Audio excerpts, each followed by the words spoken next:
Good morning. Dan here. The oaks still are holding on to a few yellow and brown leaves. This red oak's got some green leaves, as we are welcoming fall to New England.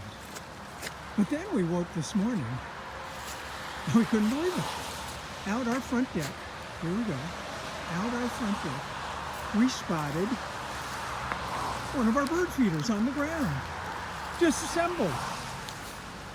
The shepherd's staff pole that it was hanging on bent at an angle.